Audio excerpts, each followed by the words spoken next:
Buenos días, mi nombre es Conorilaine Rufino. En esta oportunidad voy a desarrollar el curso de investigación académica dirigido por el docente Luis Alvarado y Fernando. El artículo de investigación que por título lleva La represión y criminalización de la protesta socioambiental en comunidades en el Perú, ocurridas durante el año 2009 y 2022. La raíz o el interés para poder desarrollar este artículo de investigación dirigido sobre el tema en cuestión es a raíz de que se ve casi permanente en los últimos años las protestas socioambientales en diferentes ámbitos, como en la sierra o la selva amazónica, que principalmente son a raíz de la afectación de sus territorios por los proyectos extractivos. Frente a esto nos hemos planteado la siguiente interrogante. ¿Cómo se ha manifestado la criminalización de la protesta socioambiental en el Perú entre 2009 a 2022? ¿Y cuál fue el papel de los medios de comunicación y las leyes de la legitimación de este proceso? Y también, frente a eso, nos hemos planteado la siguiente hipótesis, que la criminalización de la protesta socioambiental en el Perú se ha manifestado mediante la judicialización de los líderes, el uso excesivo de la fuerza y las leyes que facilitan la impunidad, así como también el uso de los medios de comunicación para discursos mediáticos de estigmatización hacia los manifestantes. Frente a esto, tenemos, planteamos los siguientes argumentos. En el contexto histórico y legal de la protesta socioambiental en el Perú,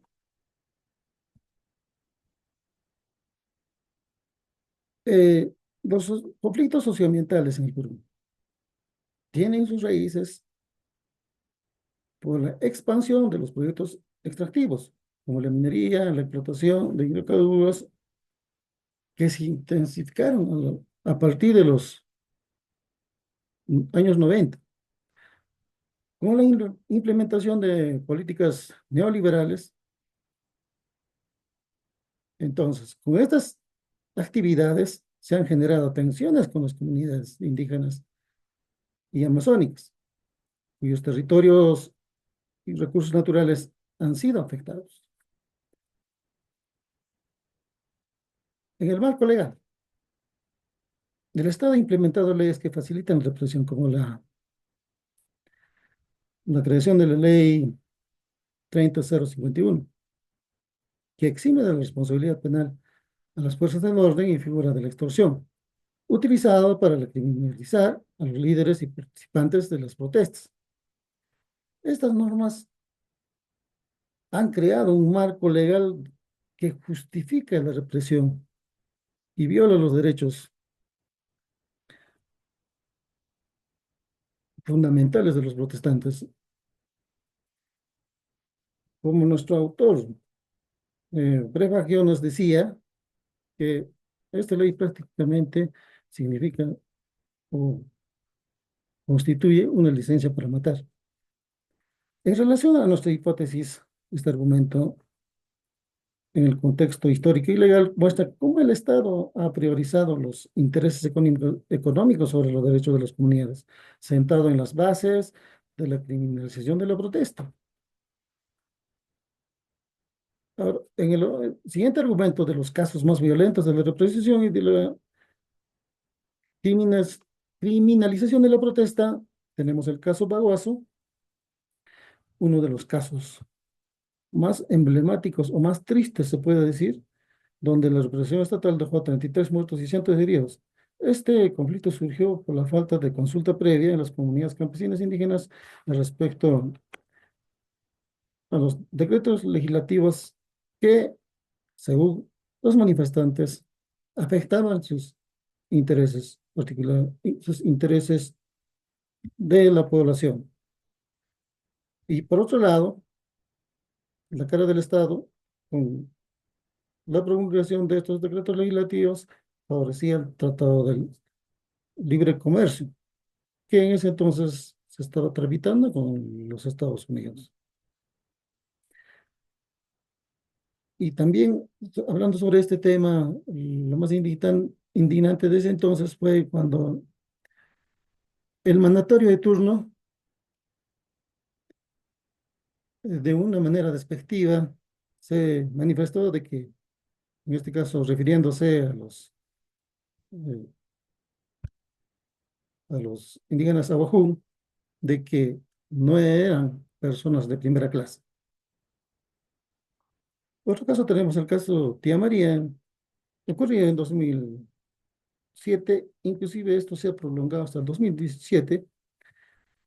Este caso ocurrido en el proyecto Tía María, que se encuentra en la región de Arequipa, exactamente en el Valle del Tambo, donde las comunidades se opusieron a la minería por los impactos ambientales. La represión estatal en este entonces resultó con 7 muertos y 236 heridos, además de la criminalización de los líderes que organizaron esta protesta. Otro caso también tenemos en Bau, ocurrido en el año 2022. En este caso, el conflicto de los Bambas en Apurímac, también donde la represión violenta del Estado desplegó fuerzas militares y policiales para desalojar a los manifestantes de manera muy violenta, dejando así heridos y detenidos muchas veces, muchos de ellos arbitrariamente. En este caso, con relación a nuestra hipótesis, durante la investigación ilustran cómo el Estado ha utilizado la violencia y la criminalización para reprimir las protestas, violando así los derechos humanos de los manifestantes. De otro lado, legitimando las demandas, deslegitimando las demandas de las comunidades. Otro argumento que tenemos es que el uso excesivo de la fuerza en los conflictos socioambientales. En este caso, fue lo más indignante de las protestas socioambientales fue la militarización en ellas, donde el Estado ha recurrido a la militarización de los territorios en conflicto, desplegando unidades especializadas como la DINOES y el ejército peruano. En este caso, la DINOES está prácticamente para poder enfrentar o repeler, ¿no? Como es el caso del terrorismo. Y el ejército peruano es- es- están formados para enfrentar un conflicto externo y por lo tanto no están preparados para controlar los conflictos socioambientales, que en este caso a lo mucho están provistos de palos. Y también se ha utilizado la figura de estado de emergencia de manera frecuente, permitiendo así, facilitando así el uso de las Fuerzas Armadas y también, por otro lado, el uso desproporcionado de la fuerza. Esto en relación a nuestra hipótesis se refiere al uso excesivo de la fuerza, la idea que el Estado teoriza la represión sobre el diálogo, respetando el clima de violencia e impunidad. Otro argumento que tenemos es la narrativa mediática de los medios de comunicación. En este caso, los medios de comunicación fueron herramientas de estigmatización de los manifestantes. Los medios de comunicación han jugado un papel en la construcción de un discurso que representa a los manifestantes, que presenta a los manifestantes como terroristas o enemigos del desarrollo. Como se ha visto en caso Baguazo, donde el periódico El Comercio decía que la muerte vino con flechas.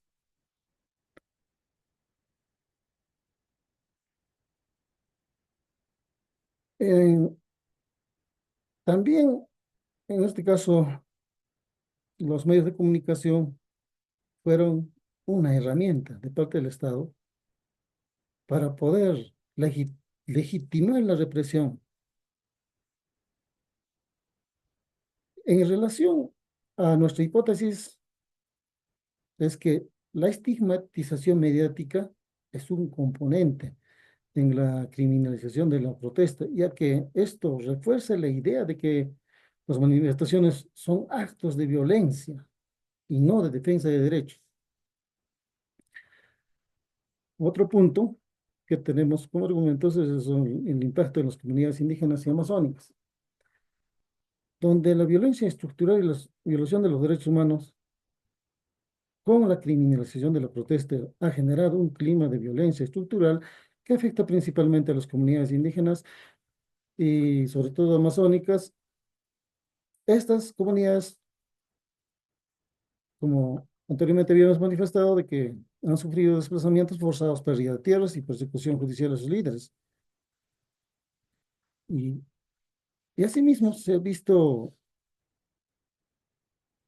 eh, en este caso, la resistencia de la organización comunitaria. A pesar de la represión, las comunidades crearon un sistema de resistencia frente a estas represiones del Estado para defender sus derechos. En hipótesis, en relación a ello,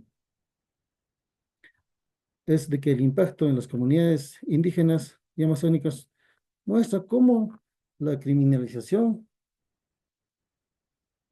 eh, de las protestas no solo viola los derechos, sino también dificulta su capacidad para organizarse y defender sus territorios, dentro de los cuales planteamos soluciones como, por ejemplo, eh, reformar las normas legales y también las políticas públicas. Y también, dentro de los otros planteamientos, tenemos el cumplimiento del convenio 169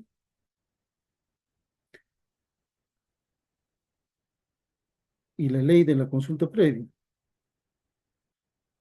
En este caso, se ha implementado a nivel interno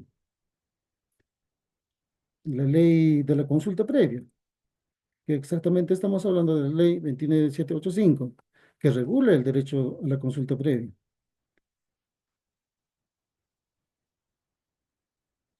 ¿no? Y finalmente queremos concluir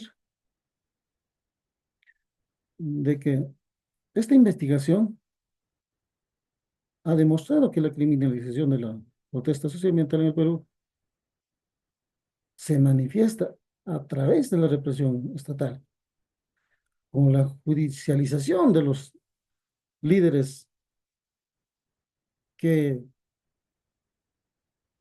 organizan a su población o en todo caso a los dirigentes de turno que representan a sus poblaciones. Mediante ellos se levantan en una protesta hacia el Estado al ser vulnerados sus derechos, pero sin embargo estas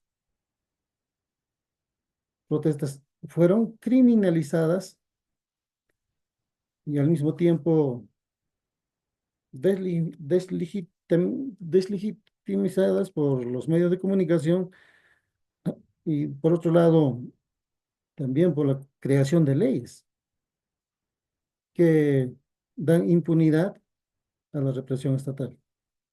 En ese entender, se ha observado la criminalización de la protesta social no solo viola los derechos fundamentales de las comunidades, sino que también genera la violencia y exclusión que dificulta el diálogo y la resolución de problemas. En conclusión, la posición de que la criminalización de la protesta socioambiental en el Perú se ha manifestado mediante la judicialización y el uso excesivo de la fuerza. Eso sería